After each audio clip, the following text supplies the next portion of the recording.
శ్రీధర్ రెడ్డి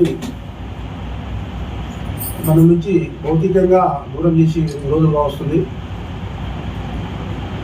8 రోజులు అయినా కానీ ఇప్పటికీ నేరస్తులను గుర్తించకపోవడం, మనం ప్రజాస్వామ్యంలో ఉన్నామా, మనకు రాజ్యాంగం అమలులో నడుస్తుందా అనేది ప్రశ్నార్థకంగా వస్తుంది ప్రతి ఒక్కరికి. ఈరోజు ప్రభుత్వము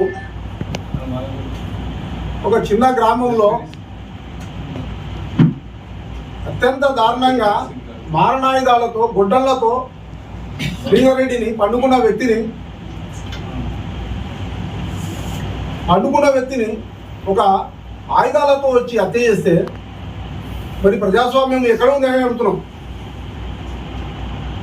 కాంగ్రెస్ పార్టీ అధినాయకులు రేవంత్ రెడ్డి దగ్గర నుంచి మన కొల్లాపూర్ శాసనసభ్యులు మంత్రివర్యుల వారి దగ్గర నుంచి హింసను ప్రేరేపించే విధంగా మాట్లాడుతుంది. అసలు మనం ప్రజాస్వామ్యంలో ఉన్నామా లేదా? జర్మన్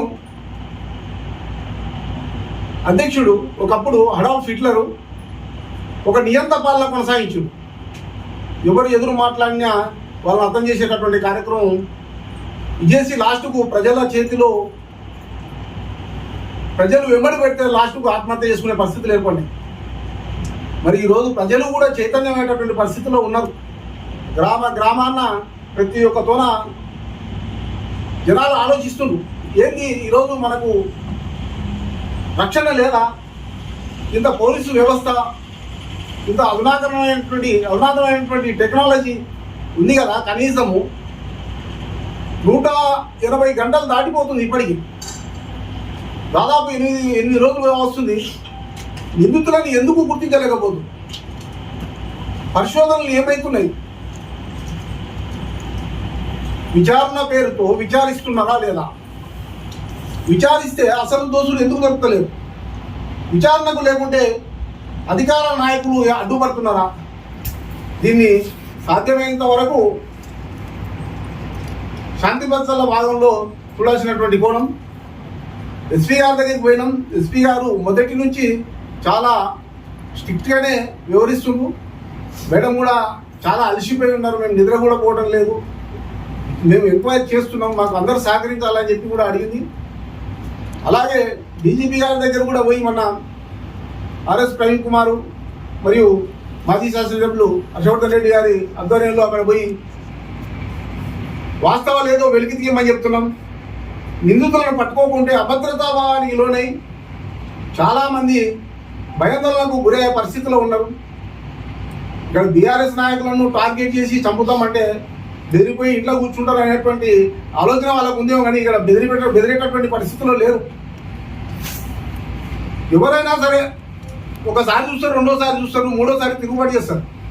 మనం ప్రజాస్వామ్యం మీద నమ్మకం ఉంది, రాజ్యాంగం మీద గౌరవం ఉంది కాబట్టి ఈరోజు ప్రతిదాడులకు చేయకుండా మనం సంయమనంగా ఉంటున్నాం. లక్ష్మీపల్లిలో వాళ్ళ తల్లి తండ్రులు మరియు వారి కుటుంబ సభ్యులు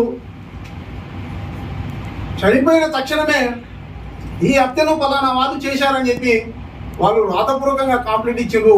మీడియా ముందు కూడా కంప్లైంట్ ఇచ్చారు, తమ వాయిస్ ఇచ్చారు. దాన్ని అక్కడ కేటీఆర్ గారు కానీ ఆర్ఎస్ ప్రవీణ్ కుమార్ గారు కానీ వచ్చినటువంటి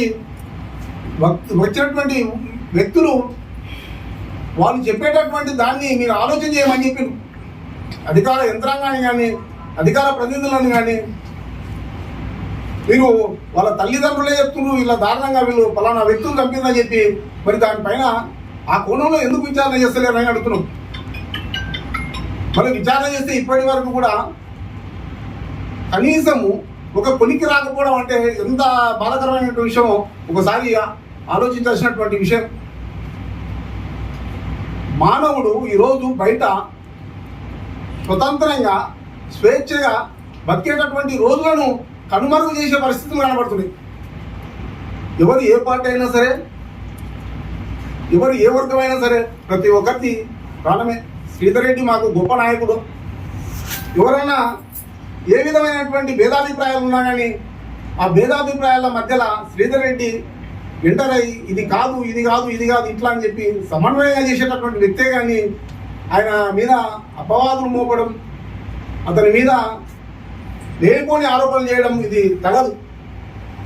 ఏదైనా కానీ మన కొల్లాపూరు భవిష్యత్తులో అభివృద్ధి వైపు పోవాలన్నా లేదా శాంతియుతమైన వాతావరణాన్ని నెలకొల్పాలన్నా ఇప్పుడు ఉండేటటువంటి మంత్రివర్యులు ముందు బాగా తనకు బాధ్యత మీదేసుకొని అసలు నిందితులను పట్టుకోవాల్సినటువంటి అవసరం ఉంది. ఆ నిందితులను వదిలిపెడితే రేపు ఈ రోజు తప్పు చేసిన వాడు రేపు పక్క మళ్ళా తప్పు చేస్తాడు. ఏ రోజు ఒక రోజు దొరకక మానడు. ఈరోజు ఒక నిందితుని కాపాడితే మనం వ్యవస్థని నాశనం చేసినట్టయితుంది. కాబట్టి మంత్రివర్యులు కానీ, ముఖ్యమంత్రి కానీ, డీజీపీ కానీ, ఎస్పీ గారు కానీ ప్రత్యేక శ్రద్ధ చూపి ప్రత్యేక విచారణ చేస్తూ ప్రత్యేకంగా నిఘా విభాగాన్ని పెంచి అణువున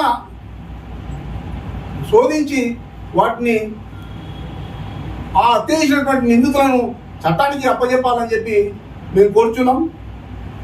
ఏది ఏమైనా కానీ శ్రీధర్ రెడ్డి చాలా మంచి వ్యక్తి అనేది లక్ష్మీపల్లిలో దాదాపు పోలీసు వాళ్ళు ఇంటిలో పోయి విచారణ చేసి ఎలాంటి వ్యక్తి అంటే చాలా మంచి వ్యక్తి, మాకు ఆపదలో ఆదుకున్నటువంటి వ్యక్తి అని చెప్పి చాలామంది చెప్పారు. దాదాపు మేము అడిగినటువంటి పరిస్థితుల్లో టోటల్గా దాదాపు 99% మంచి వ్యక్తి అని చెప్పి చెప్పారని చెప్పి కొద్దిగా అక్కడ పోయి విచారణ చేసిన వాళ్ళే చెప్తుంది.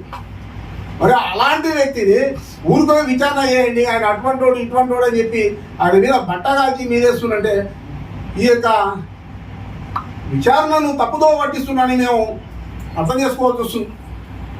ఏది ఏమైనా చట్టపరంగా దోషులను శిక్షించాలని చెప్పి తక్షణమే వాళ్ళను 24 గంటల్లో చట్టానికి అప్పచెప్పే బాధ్యత పోలీసు అధికారులు మరియు అందరూ కూడా ఎవరికైనా ఏదైనా విషయం తెలిస్తే కూడా నిర్మోహమాటంగా చెప్పాల్సినటువంటి అవసరం ఉంది. ఈరోజు దీన్ని దాచితే తెలిసిన విషయాన్ని మనం చెప్పకుంటే రేపు పొద్దున ఇంకొకరిని మనం బలి చేసుకునేటటువంటి పరిస్థితి ఏర్పడుతుంది. రేపు ఈ పార్టీ కావచ్చు, రేపు ఇంకొక పార్టీ కావచ్చు, ఏ పార్టీ అయినా కావచ్చు, ఏదైనా కానీ శాంతిని నెలకొల్పే విధంగా రేపు భవిష్యత్తులో అందరం సానుకూలంగా ఉండేటట్టు వ్యవహారం చేసుకోవాలి. ఇది కక్షా సాధింపులకు పోతే పద్ధతి కాదు. ఇది మనం ప్రజాస్వామ్యంలో ఉన్నాం, హింసాయుతంలో లేము. కాబట్టి ఏది ఏమైనా కానీ ప్రతి ఒక్కరికి రక్షణ కల్పించాలంటే మంత్రివర్యుల చేతిలో ఉంది, సీఎం గారి చేతిలో ఉంది. కాబట్టి దీన్ని శాంతి భద్రత కోణంతో ఇమీడియట్లీ దోషులను పట్టుకోవాలని చెప్పి మేము మీడియా తరపు నుంచి మరీ కోరుతున్నాం. అలాగే మీడియా వాళ్ళు కూడా సాధ్యమైనంత వరకు ఈరోజు శాంతి భద్రతల యంత్రంలో భాగంగా మీరు కూడా ఒక ముఖ్యమైనటువంటి పాత్ర ఉంది కాబట్టి క్షేత్రస్థాయిలో పోయి మీరు కూడా పరిశీలించవలసిందిగా కోరుచున్నాం.